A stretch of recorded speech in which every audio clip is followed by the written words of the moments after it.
God is transforming your most painful memory into a powerful healing source. Chapter 1. The Weight of Memory and the Dark Room. Imagine the architecture of your own soul as a vast, ancient gallery. As you walk through its echoing halls, you see the well-lit corridors of your life. There are grand, luminous portraits of your victories, bright landscapes of your joyous moments, and carefully curated exhibitions of the person you present to the world. The lighting here is soft, inviting, and safe. But if you walk far enough past the polished floors and the admiring crowds, you will inevitably reach the very end of the longest, quietest corridor. There, standing in the shadows, is a heavy oak door. It is locked. It is sealed shut. This is the dark room of your soul, and inside it rests a memory.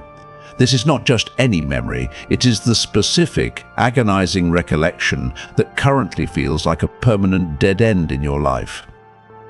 It is the scar that still pulses with a phantom ache when the nights grow too quiet. It might be a profound betrayal that shattered your ability to trust, a catastrophic failure that stripped away your confidence, a word spoken over you that cursed your self-worth, or a season of trauma that left you feeling utterly desolate. Whatever its name, you have spent years, perhaps decades, desperately trying to keep that door closed. You have pushed the full weight of your body against it, terrified that if it ever swung open, the darkness inside would spill out and consume the carefully constructed gallery of your life. We must begin our journey here by acknowledging the sheer unyielding weight of this memory. The pain you carry is not an illusion, nor is it something you should simply get over. It possesses a specific gravity.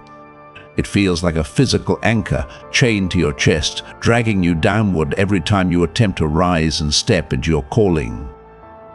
Shame is the silent, insidious curator of this dark room. It stands in the shadows, constantly whispering a devastating lie. You are defined by what happened here. You are damaged goods. This memory is the period at the end of your sentence, the final, inescapable ruin of your story. Because of this lie, you have likely viewed this chapter of your life as a wasted season. You look back at the tears shed in secret, the sleepless nights, and the desperate prayers that seem to bounce off a brass ceiling, and you see nothing but a barren wasteland. You see days stolen by grief and years devoured by the locusts of regret. You have treated this profound darkness as a stain that has permanently ruined your canvas. But what if you have misjudged the darkness entirely? To understand what God is truly doing in the hidden spaces of your pain, we must look through the lens of classical artistry. Consider the rich, grandiloquent texture of a classic oil-on canvas painting from the Renaissance. When you stand before a breathtaking masterpiece by a visionary like Caravaggio, the defining characteristic is not a flat, uniform brightness. The genius lies in chiaroscuro, the dramatic, striking, and almost violent interplay between absolute, tenebrous blackness and the sudden, glorious intrusion of light. When the master artist approaches the canvas of your life, he does not fear the dark pigment. He understands a fundamental truth of creation. The deepest, most impenetrable shadows are required to give the light its miraculous, piercing power. In a masterpiece of chiaroscuro, the dramatic lighting is focused entirely on the subject's face and the elements of their salvation, deliberately leaving the past, the background, and the surrounding threats in total darkness. The pitch-black backdrop is not an accident. It is not a mistake on the canvas. It is the deliberate, masterful preparation for the most blinding, magnificent light.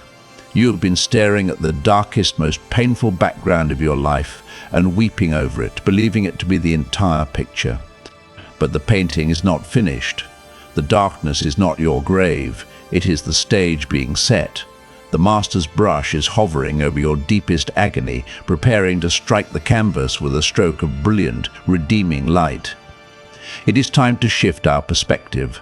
It is time to stop viewing your trauma as a toxic wasteland and begin seeing it as raw material.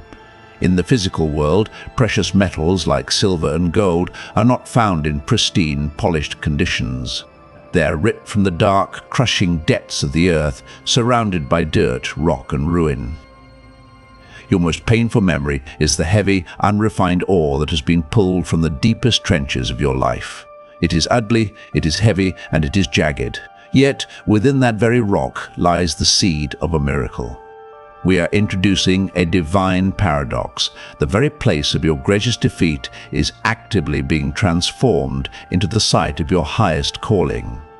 The enemy of your soul intended for that dark room to be your prison, a place where your potential would slowly suffocate under the weight of shame. But God, the ultimate alchemist, has stepped into the gallery. He is taking the keys to that locked door. He is not asking you to pretend the memory does not exist. He is asking you to bring it out into the open so that it can be placed into the crucible. Your past agony is not a life sentence. The tears you have wept in the shadows are about to become the very solvent used to wash the wounds of others. But before the gold can be extracted, before the healing frequency can be released, we must first dare to look into the darkness and trust the hand of the artist. We must prepare to step into the fire. Chapter 2. The Alchemy of Your Ash. Throughout human history, ancient philosophers and mystics obsessed over the concept of alchemy, the elusive, magical process of taking base, worthless metals like lead and transmuting them into pure gold. They spent lifetimes hunched over bubbling cauldrons and roaring furnaces, desperately trying to manipulate the physical elements. But the truest, most miraculous form of alchemy does not happen in a medieval laboratory. It happens in the human heart, and it is orchestrated by the hands of the divine alchemist. God is not a passive observer of your tragedy. He is an active, masterful creator, and his ultimate specialty is taking the heavy, toxic lead of your deepest pain and transmuting it into something of immeasurable, eternal value. Think back to the locked door and the dark room we opened in the previous chapter. To you, the memories stored inside have always felt like the scrap metal of your life, useless, broken, discarded pieces of a story that went horribly wrong. You have looked at your trauma, your failures, and your heartbreaks as absolute waste. But in the economy of heaven, nothing is ever wasted. What you label as an irreversible ruin, God simply labels as raw material. Consider the dynamics of our physical world. In the global markets, when economic anxiety rises, when fiscal risks loom and stagflation fears grip the nations, what do people do? Investors and manufacturers scramble to secure physical precious metals. They hoard silver and gold because these elements hold intrinsic, unshakable value when paper currencies fail and earthly systems collapse. The spiritual realm operates on a remarkably similar principle. When the world around us is breaking down emotionally and spiritually, when people are gripped by unprecedented anxiety and depression, they desperately need the spiritual equivalent of pure gold. They need the refined strength, the unshakable peace, and the profound empathy that only comes from a soul that has been tested by fire. The scrap of your past, the very agony you wished you could erase, is actually the raw ore required to produce the exact currency of healing this generation so desperately needs. But raw ore is jagged and dirty. To extract the gold, it must be placed into the crucible. This process demands a radical structural shift in how you view your own history. For years, the narrative in your mind has been written in the passive voice. This happened to me.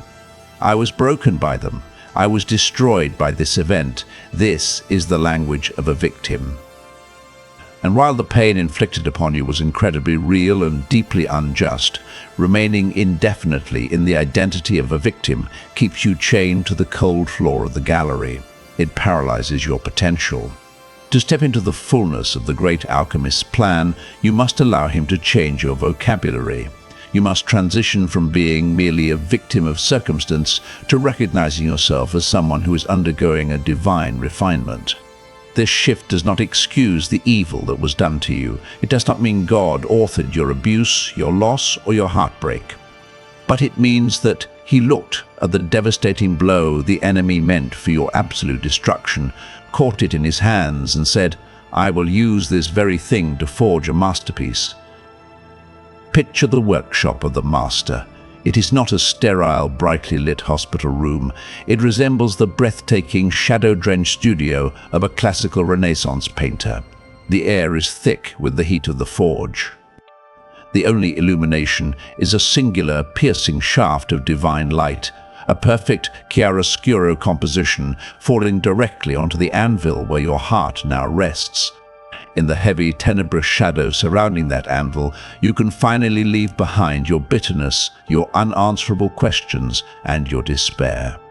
The lighting is focused entirely on the luminous center of the frame, the master artist, holding the hammer of his word and the fire of his spirit, carefully and deliberately reshaping your shattered pieces. He is taking the ashes of your mourning and pressing them into diamonds. He is taking the tears of your private agony and using them to quench and temper the newly forged steel of your resilience. In the ancient practice of refining silver, the silversmith must hold the metal in the exact center of the fire, where it is hottest, to burn away all the impurities. The smith knows the silver is perfectly pure only when he can look into the molten metal and see his own reflection. This alchemy does not happen overnight. It is a grueling, uncomfortable, and intensely hot process. Surrendering your scrap metal means you have to let go of your right to remain bitter. You have to place the ugliest, most shameful parts of your story onto the anvil and trust the alchemist's hammer. But when you finally make this shift, when you look at the darkest chapter of your life and boldly say, "Lord, use this," the heavy, suffocating lead of your past begins to change its molecular structure. The pain stops being a dead weight that holds you down and starts becoming the very gravity that grounds your spiritual authority. You are no longer just a survivor clutching your wounds. You are becoming a vessel of pure, refined spiritual silver, positioned perfectly in the dark to catch the dramatic light of God's grace, ready to reflect His image into the most broken corners of the world. Chapter 3. Breaking the Lie of Absence. When the heavy oak door of your dark room finally swings open and you drag that jagged, unrefined ore of your trauma out into the light, a deafening question immediately shatters the silence. It is the most painful, agonizing question the human heart can utter, a raw, desperate scream echoing from the deepest, most fractured corridors of your soul. Where were you? Where was the great alchemist when the toxic lead was poisoning your life? Where was the master artist when your canvas was being slashed to ribbons? If we are going to extract the pure gold from the ruins of your past, we must brutally confront this question. We must dismantle the most insidious, paralyzing lie the enemy has ever whispered into your spirit, the lie of divine absence. When you were in the very epicenter of your agony, when the betrayal struck, when the loss became absolute, when the abuse occurred, or when the failure seemingly destroyed your future, the darkness felt total and suffocating. In those moments, the enemy of your soul did not just want to hurt you physically or emotionally. His ultimate goal was to assassinate your theology. He wanted to convince you that because you were in immense pain, you were completely forsaken. He wove a thick, impenetrable narrative that said, if God truly loved you, this never would have happened. Therefore, God is not here. You are entirely, helplessly alone. This is the great illusion. It is the tragic, false equivalence that equates human suffering with divine abandonment. Let us look again at the dramatic chiaroscuro lighting of a Renaissance masterpiece. When you observe the profound, tenebrous shadows of a Caravaggio painting, your eyes are naturally drawn to the brilliant light illuminating the central subject. But look closer at the pitch-black background. That darkness is not an empty void. It is not a mistake, nor is it an absence of the artist's touch. In fact, creating that absolute velvety blackness requires layer upon layer of deliberate, painstaking brushstrokes. The master is actively, intimately working in the dark. You asked where God was when your heart was breaking. Let me tell you the profound, paradigm-shifting truth. He was in the darkness with you. God did not author the evil that violated your life. He did not orchestrate the betrayal, formulate the sickness, or command the storm that swept away your security. We live in a fractured, fallen world where human free will often manifests as unspeakable cruelty, and where the natural order is groaning under the weight of brokenness.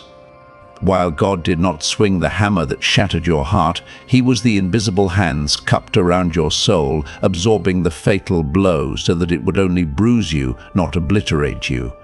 We often measure God's presence by our level of comfort, but the purest, most undeniable measure of His presence is your survival.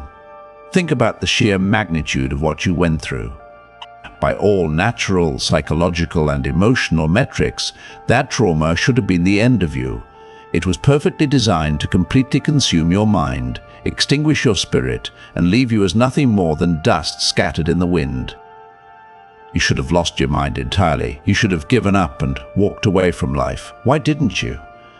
Think back to the nights when the panic was so thick you could taste it, when the sorrow was a physical weight crushing your chest against the mattress. You woke up the next morning. It may not have been a victorious morning. It may have been a morning of quiet, hollow desperation, but you woke up. You took another breath. You took another step. That microscopic forward momentum was not your own human willpower. It was the divine breath of God sustaining you when your own breath had completely run out. You did not survive because you were simply naturally tough. You survived because, in the exact moment the enemy tried to pull you under the violent waves, the creator of the universe became the invisible scaffolding holding up the collapsing architecture of your soul. When you could not pray, the Spirit interceded with groanings too deep for words. When you could not stand, He became the solid rock beneath your buckling knees. He was the silent, fierce protection in the very eye of the storm. This is the profound mystery of His grace. He will sometimes allow us to go through the fire, but He will never allow us to go into the fire alone. When the silversmith places the raw, dirty ore into the crucible, he does not walk away. He does not thrust the metal into the roaring flames and leave the room. He pulls up a chair. He leans in closer than ever before. His eyes are locked fiercely on the crucible. His hands are steady on the tongs, and he watches the temperature with absolute, uncompromising precision. He ensures the fire is hot enough to melt away the worthless dross, but he will not allow the flames to rise a single degree higher than necessary, lest they consume the precious silver. The fire you endured was terrifying, but the silversmith never once took his eyes off you. The lie of his absence is breaking today. The dark room is no longer a tomb. We now see it for what it truly was, an incubator. The agonizing silence you heard was not the silence of an empty room, but the intense, focused silence of a craftsman at work. You were not abandoned in the ruins. You were being preserved in the crucible. The fact that you are alive today, listening to these words, still capable of feeling, still capable of hoping, is the undeniable proof that you were never forsaken. The enemy gave it his absolute best shot to destroy you, and he failed. He failed because the master artist was painting in the shadows, carefully setting the stage, ensuring that the darkness would not swallow you, but would instead serve as the ultimate, contrasting background for the glorious light that is about to break forth. You are still standing. And because you are still standing, the raw material of your past is finally ready for the next phase of the alchemy. Chapter 4. The Crucible and the Spiritual Antibodies. If we accept the profound truth that the master artist was present with you in the darkest room of your life, we must then turn our eyes toward the center of the studio. There, positioned in the dramatic, striking contrast of light and shadow, sits the forge. It is roaring. It is intimidating. This is the crucible, the vessel of ultimate transformation. We often confuse the fire of refinement with the fire of destruction. When the flames of adversity engulf our lives, human instinct screams that we are being punished, that we are being burned alive by our circumstances. But we must look closely at the physical properties of the great alchemist's work. When a master silversmith or goldsmith places raw ore into a crucible and thrusts it into the blinding heat, the fire does not destroy the precious metal. Fire cannot consume gold. Fire cannot obliterate silver. The extreme temperature has only one function: to violently separate the pure, indestructible element from the worthless dross that surrounds it. The fire you walked through did not burn you. It burned away everything that was not you. It incinerated the fragile illusions of self-sufficiency. It burned off the toxic opinions of others that you had mistakenly worn as your identity. It consumed the superficial dependencies and the shallow foundations you once thought would keep you safe. The process was excruciating, yes, because we often cling desperately to our dross. But when the smoke finally cleared, what remained at the bottom of the crucible was something heavy, pure, and utterly indestructible. You were left with a faith and a resilience that cannot be shaken because it has already survived the highest possible temperature. In the physical world, when economic systems fracture, currencies devalue, and the future feels incredibly fragile, what is the immediate human response? Investors and ordinary citizens alike scramble to secure hard assets. They rush to hoard physical gold and silver. They seek out the heavy, tested metals because they know that in times of unprecedented instability and panic, only the most elemental, enduring substances can hold their true value. The spiritual realm operates on the exact same economic principle. The world right now is completely bankrupt of artificial hope. Cheap platitudes, superficial advice, and fragile philosophies are collapsing under the weight of global anxiety. Humanity is desperately scrambling to secure something real. They're searching for spiritual hard assets.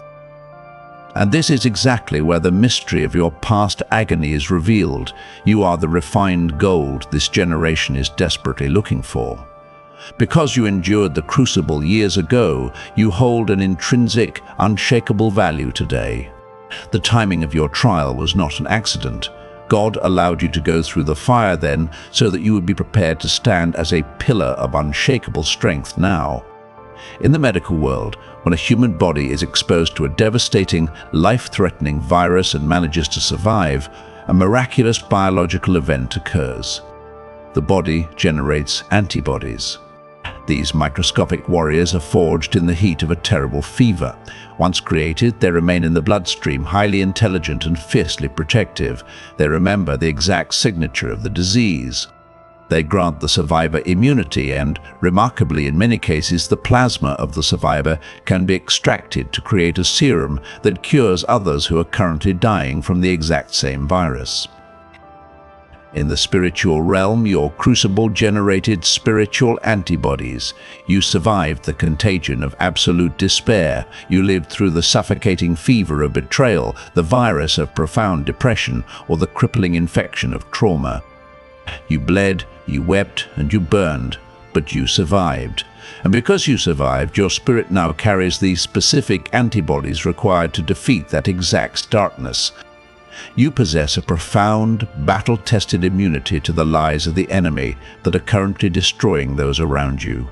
When you encounter someone who is trapped in the very same nightmare you once inhabited, you do not offer them empty, untested theories. You look at them with the deep, resonant authority of someone who has walked through the flames and come out intact. You carry the antidote in your spirit. God did not just save you for your own sake. He refined you because the world in 2026 needs your specific, unique serum. The heavy, agonizing memories you wanted to lock away forever are actually the credentials of your authority. Your resilience is no longer just a personal victory. It is a critical, highly sought-after asset in a world starved for genuine healing. The alchemist has finished extracting the pure metal from the ruins of your past. Now, it is time to take that gold and begin rewriting the rest of your story. Chapter 5. Extracting gold from the ruins and rewriting the memory. The roaring fire of the crucible has done its work. The heat is beginning to recede, and the thick smoke is clearing from the master studio. If you look closely into the ashes of your past, into the very center of the ruins where you thought everything of value had been consumed, you will see it. There, gleaming under the single dramatic shaft of heavenly light, lies the pure, refined gold of your spiritual resilience. But recognizing the gold is only half the battle. Now comes the profound, deliberate act of reaching into the debris and extracting it. To extract the gold, you must be willing to let go of the ashes. And in the landscape of human trauma, the ashes are the narratives of shame we have clutched in our hands for far too long. Shame is not just a feeling, it is a master storyteller.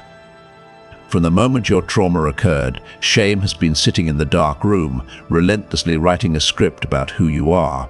It has narrated your life in the first person, forcing you to repeat its toxic lines, "I am broken, I am unwanted. I am defined by the worst thing that has ever happened to me. I am permanently stained." For years you have rehearsed this tragedy. You have memorized the lines of your own defeat. You have read the story of your life through the lens of a victim, believing that the terrible event was the climax and the rest of your days are merely a sorrowful epilogue. If you are going to lay hold of the miraculous strength God has forged within you, you must make a radical decision today. You must fire the narrator. You must actively, aggressively surrender the narrative of shame. Surrender does not mean pretending the pain didn't hurt. It does not mean excusing the people who wronged you, nor does it mean suffering a forced toxic amnesia. True spiritual surrender is the courageous act of taking the pen out of the hand of your trauma and handing it back to the author and finisher of your faith. You must say, "Lord, I am done reading the script written by my enemy. I am relinquishing the copyright of my past. I invite you to rewrite the conclusion of my oldest, saddest story." In classical Renaissance painting, there is a fascinating technique known as pentimento. The word comes from the Italian word for repentance or changing your mind. A pentimento occurs when a master artist decides to alter a composition while painting. Instead of throwing the canvas away, the artist paints directly over the old image. Over time, as the oil paint ages and becomes slightly transparent, the ghostly outlines of the original, discarded drawing begin to subtly show through beneath the new, breathtaking masterpiece. The master does not destroy the canvas of your life just because the enemy slashed it or because mistakes were drawn upon it. God is the divine artist of pentimento. When you surrender your story to Him, He does not simply erase your history with a magical wave of His hand, leaving you with a blank, naive slate. Instead, He takes the dark, jagged lines of your betrayal, your abuse, and your failure, and He paints over them with the thick, luminous oils of His grace and purpose. When people look at your life, they will see a masterpiece of restoration. And if they look closely, they might still see the faint traces of the old lines beneath the surface, not as a blemish, but as profound proof of the artist's redemptive power.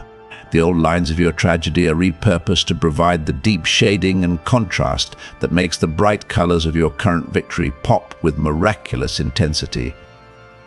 This is the divine exchange. This is how the great alchemist extracts the gold from the ruins. Shame demanded that you view yourself as permanently stained. When a garment is stained, its original value is destroyed. It is considered ruined, fit only to be hidden away or discarded. But redemption operates on a completely different economy. Redemption does not look at the blood, the tears, and the dirt on your life and call you stained. Redemption looks at the exact same marks and calls you bought at a price. What the enemy intended as a permanent mark of degradation, God transmutes into a royal seal of ownership. You are not dirty. You are not damaged goods sitting on a clearance shelf. You are a masterpiece that has been fought over. You are a canvas that has been aggressively reclaimed by the original artist. The very memory that used to paralyze you with a sense of being soiled is now the exact territory where God is planting His flag of victory. Let the gold be extracted. Let the old script burn in the cooling embers.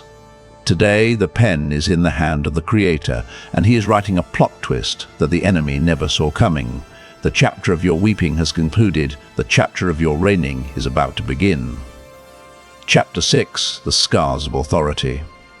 As the master artist continues his magnificent work of pentimento painting the luminous colors of redemption over the dark, jagged lines of your past, a profound physical and spiritual transformation takes place upon the canvas of your soul.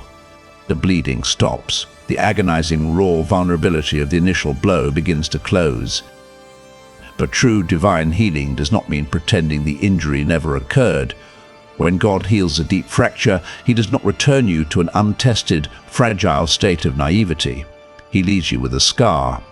To step fully into the miraculous strength God has prepared for you, we must fundamentally redefine how we view our spiritual and emotional scars. For too long, you have treated your scars as if they were still open wounds.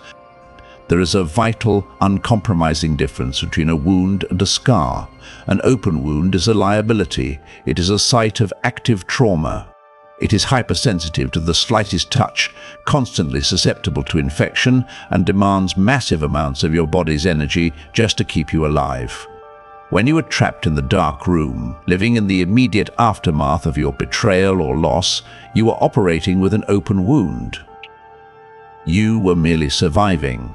But a scar is entirely different. A scar is the biological and spiritual evidence of a completed healing process. It is a fibrous, densely woven tissue that the body strategically builds over the site of the rupture. Medically speaking, scar tissue is actually thicker, tougher, and more resilient than the original skin that was torn away. A scar means the battle at that specific site is over. The breach has been secured. The bleeding has ceased. Yet, we live in a society, and sadly, sometimes even within religious circles, that is fiercely obsessed with unblemished perfection. We curate our lives to look flawlessly intact. We apply filters to our photos and spiritual cliches to our conversations, terrified that if anyone saw the thick, raised tissue of our past failures and traumas, we would be disqualified from being used by God. And so, you hide your scars. You wear the long, heavy sleeves of forced smiles and superficial strength, deeply ashamed of the marks that your history has left upon you. You look at your scars and see a permanent record of your victimization. You see a defect. But let us look to the ultimate, staggering example of divine healing. Let us look at the resurrected Christ. When Jesus burst forth from the tomb, He had utterly defeated death, hell, and the grave. He possessed a resurrected, glorified body. He was no longer bound by the laws of physics, disease, or mortality. In that moment of absolute, infinite triumph, Jesus could have chosen to return with a flawless, unblemished, pristine physical form. He could have erased every single trace of the crucifixion. He could have smoothed over the horrific damage done by the nails and the spear, presenting Himself as a completely untouched, perfected king. Your scars carry the exact same spiritual weight. The enemy wants you to be ashamed of the marks left by your divorce, your battle with depression, your financial collapse, or the abuse you survived. He wants you to stay quiet, convinced that your damaged past disqualifies you from speaking with power. But the kingdom of darkness is not terrified of unblemished, untested perfection. The enemy is not intimidated by people who have never been through the fire. The enemy is terrified of your scars. When you stand up and speak the name of Jesus, the kingdom of darkness looks at your life and sees the thick, fibrous tissue where you should have bled to death. They see the exact place where they try to destroy your mind, crush your spirit, and ruin your future. And they see that their best weapon failed. Your scar is the eternal memorial of the day the enemy lost his grip on your life. It is time to stop apologizing for the texture of your healed life. Stop hiding the marks of your survival. The scars you carry are your diplomas from the school of the Crucible. They are your credentials. They give you the divine authority to walk into rooms filled with broken people, roll up your sleeves and say, "Look at what God has healed in me." I know your pain, I know the darkness, but I also know the alchemist, and I am the living proof that his fire does not consume, it refines. Your healed wound has transformed. It is no longer a site of personal agony. It has officially become a platform of supernatural authority. And with this authority, you are now equipped to step out of the gallery and become the very conduit of restoration for a bleeding world. Chapter 7. The unique frequency of the wounded healer. In the complex, fascinating realm of physics, there is a phenomenon known as acoustic resonance. If you place two identical tuning forks on opposite sides of a quiet room and strike only one of them, something invisible and deeply profound occurs.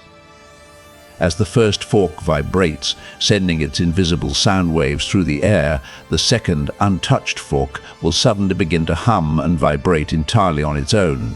It responds not to physical touch, but to the exact, identical frequency being broadcast across the room. If a third tuning fork of a different shape or size is placed in the same room, it will remain utterly silent, completely unaffected by the energy in the air. It cannot respond because it does not share the same resonance. The human soul operates on an almost identical principle. And when you were placed into the roaring fires of the alchemist's crucible, the extreme heat did more than just burn away your dross. The intense pressure and the subsequent healing of your profound trauma fundamentally altered the internal acoustics of your spirit. Your healed wound now emits a highly specialized, invisible frequency. To fully grasp the magnitude of this, we must look at the devastating reality of those who are currently suffering. Right now, in the turbulent landscape of 2026, millions of people are locked in their own versions of the dark room you once inhabited. They are suffocating under the weight of sudden financial ruin, navigating the crushing paralysis of depression, or bleeding out from a betrayal that severed their connection to humanity. When a person is trapped in that absolute darkness, their soul is isolated. Well-meaning friends, family members, and even highly trained professionals often gather outside the heavy oak door of their pain. They shout encouraging words through the keyhole. Brilliant theologians slide perfectly constructed doctrines under the door.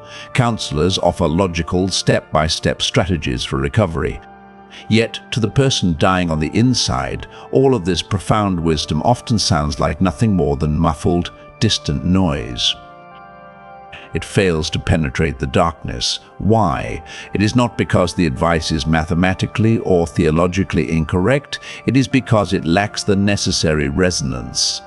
The people speaking have not been forged in that specific fire, so their words, no matter how eloquent, are broadcasting on a frequency the broken heart simply cannot tune into. But then you walk into the room. You do not come bearing perfect clinical theories. You arrive carrying the thick, undeniable scars of your own survival. And the moment you open your mouth, the moment you begin to share the story of your own devastation and the grace that pulled you from the wreckage, a spiritual resonance fills the atmosphere. You speak the secret, specialized language of their specific pain. You know the exact contours of that darkness, the precise temperature of that despair, and the terrifying weight of that shame. When you speak, your spirit acts as the struck tuning fork. The broken person, shivering in the shadows, suddenly feels an invisible vibration in their own chest. They hear you not just with their ears, but with their wounds. They realize, in a flash of miraculous relief, this person knows. This person has been exactly where I am, and they survived. You possess the unique, undeniable frequency capable of bypassing their defenses. You can reach the hidden, terrified corners of their heart that no one else on earth is qualified to touch.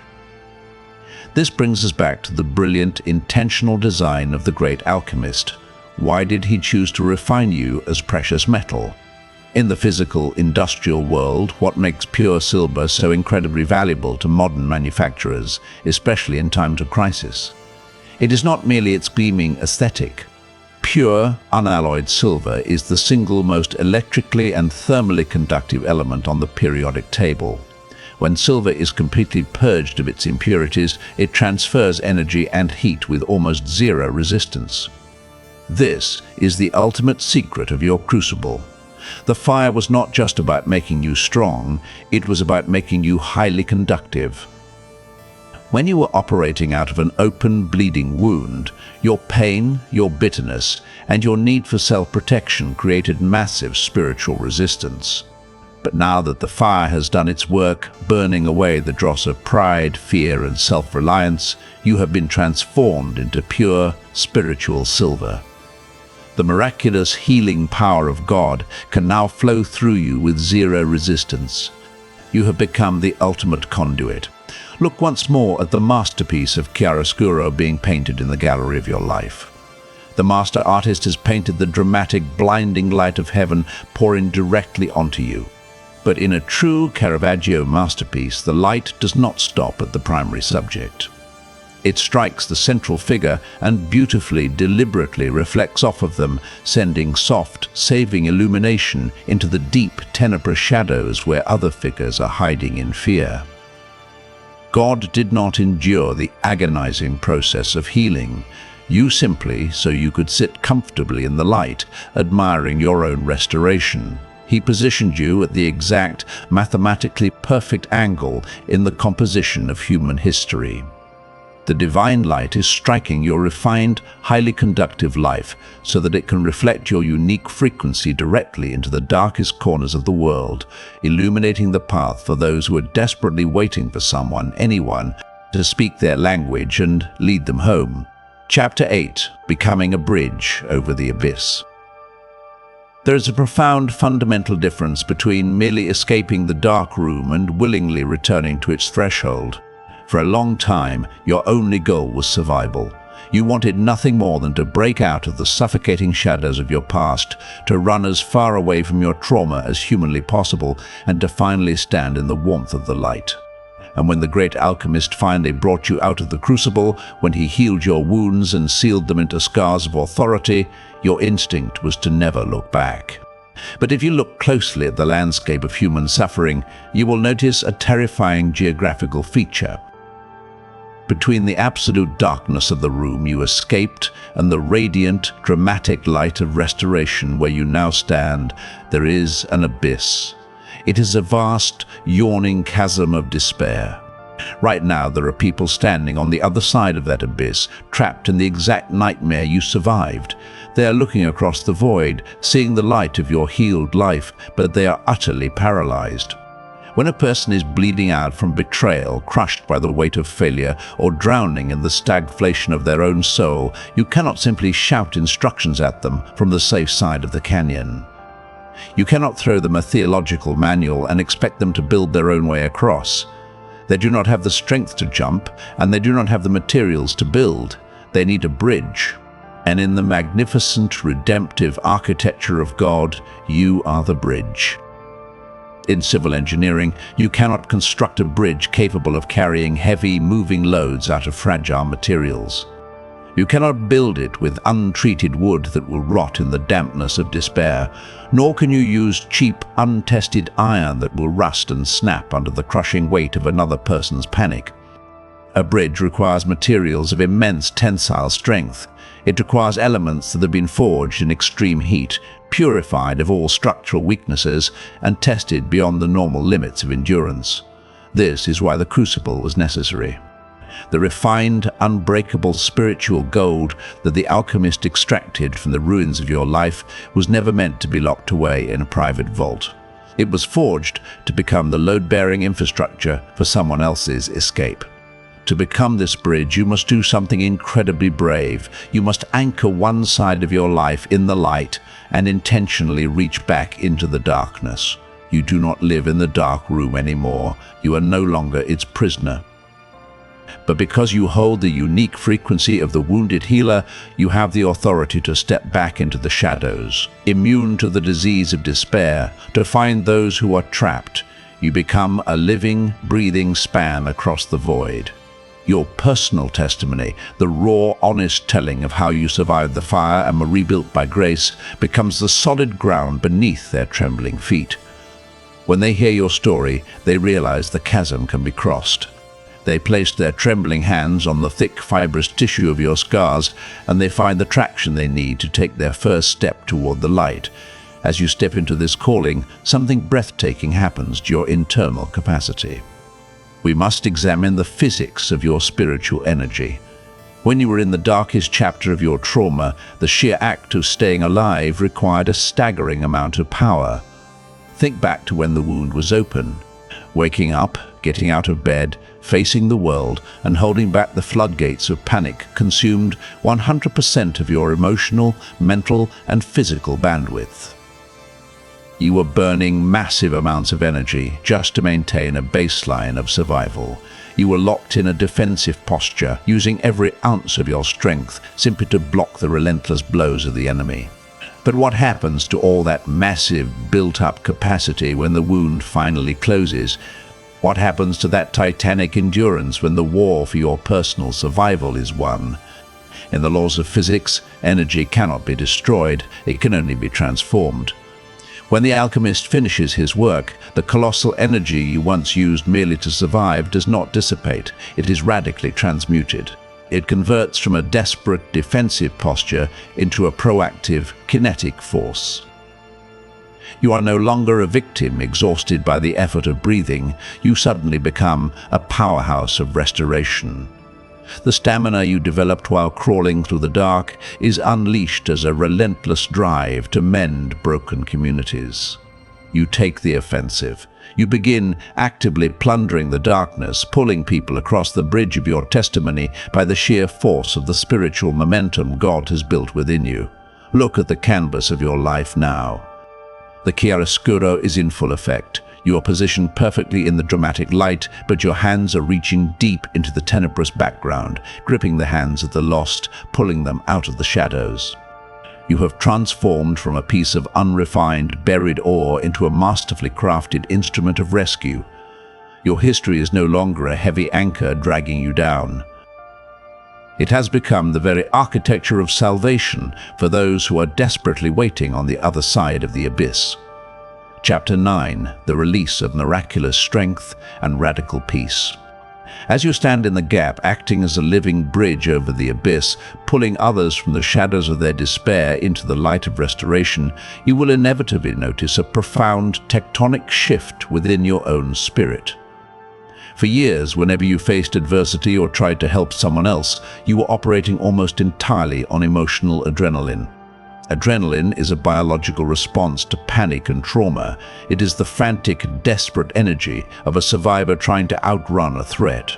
It makes your heart race and your hands shake, and while it may help you survive a sudden crisis, it is a finite, exhausting fuel. It eventually leaves you utterly depleted, hollowed out, and desperately tired. But as you fully embrace your calling as a wounded healer, that frantic energy evaporates. The adrenaline is replaced by an entirely new dimension of spiritual power, the release of miraculous strength. To understand the nature of this strength, we must return one last time to the fiery forge of the master alchemist. In the ancient complex art of metallurgy, purifying the gold or silver in the crucible is only the first step. If a master weaponsmith is forging a sword, an instrument designed for battle and defense, purifying the steel is not enough. The metal must undergo a process called tempering. After it has been heated to a blinding, molten temperature, it is carefully cooled and reheated at precise, calculated intervals. This intense, rhythmic process literally alters the molecular structure of the steel, locking its atoms into a tight, impenetrable grid. It transforms the metal from something merely pure into something fundamentally unbreakable. It removes the brittleness and replaces it with immense, unyielding resilience. You have been tempered by the great alchemist. The miraculous strength you are stepping into right now is not the fragile, rigid strength of human willpower. It does not require you to clench your jaw, put on a brave face, or desperately flex your spiritual muscles to prove to the world that you are okay. Human strength is loud, performative, and easily broken by unexpected pressure. Tempered, miraculous strength is remarkably quiet.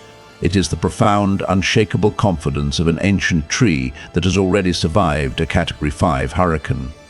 When the fierce winds of global anxiety blow, or when the faint, haunting echoes of old traumas try to drift back into your mind, you do not panic, you do not scramble to build defensive walls. You stand perfectly still, rooted in grace, because you already know exactly what your foundation can withstand. You have already survived the absolute worst the enemy could throw at you, and you are still breathing. When you fully realize the magnitude of this tempered strength, it births an extraordinary, paradigm-shifting phenomenon in the human soul, a state of radical peace. For the vast majority of your life, your most painful memory was a loaded weapon the enemy held directly against your throat. Whenever you dared to dream, whenever you attempted to step into leadership, ministry, or deeper relationships, the enemy would step out of the shadows and whisper, "Remember the dark room. Remember your failure. Remember what they did to you." If people knew the truth about your scars, they would reject you, and you would freeze. The past dictated your future through the suffocating mechanism of fear. You were held hostage by your own history. But a breathtaking divine reversal has occurred. When you surrendered that agonizing memory to the master artist, when you allowed him to paint over your trauma with his glorious pentimento, he completely disarmed your enemy. The tables have been magnificently, eternally turned. The enemy can no longer blackmail you with a story you are already standing on a stage and using to heal the world. He cannot use your shame to silence you when your scars have already become your loudest, most authoritative testimony. The threat has been completely neutralized. Imagine the absolute, terrifying defeat experienced by the kingdom of darkness in this realization. They spent years cultivating that trauma. They deployed their darkest, most toxic elements to poison your mind, destroy your faith, and ruin your future. And not only did you survive, but the great alchemist reached into the wreckage, took their own ammunition, and reverse-engineered it to forge your crown. The very trap that was designed to be your permanent coffin was transformed by God into the trampoline that launched you into your highest calling. When you finally comprehend this, a radical, impenetrable peace settles over the canvas of your life. Look at the masterpiece you have become. The chiaroscuro is complete. You are standing fully in the dramatic, brilliant light of redemption. The deep, tenebrous shadows of your past are still visible in the background, but they no longer pose a threat. The darkness is no longer creeping up to consume you, but it has been permanently subdued, serving only to highlight the magnificent brightness of the grace that saved you. You can look back at the most devastating chapter of your life, the chapter that almost killed you, and you can smile with a calm, quiet authority. You realize that the past has completely, utterly lost its power to dictate your future. Your history is no longer a heavy chain binding your ankles. It is the solid, tempered ground beneath your feet. You are untouchable by the shame of yesterday. You are standing in the miraculous strength of today. You are finally radically free. Chapter 10, The Public Testimony and the Launchpad. We have reached the end of the long, echoing corridor. Let us return one final time to the grand architecture of your soul, to that vast gallery we walked through at the very beginning of this journey. Think back to Chapter 1. Do you remember the heavy, locked oak door standing in the shadows? Do you remember the terrifying, suffocating dark room where you kept the memory of your greatest agony hidden away, desperately pressing your weight against it, terrified that it would spill out and ruin the curated exhibition of your life? Look at that space now. The door has been torn off its hinges. The walls of that suffocating room have been brought down. The master artist has stepped into the darkest, most hidden corner of your life and completely transformed the architecture.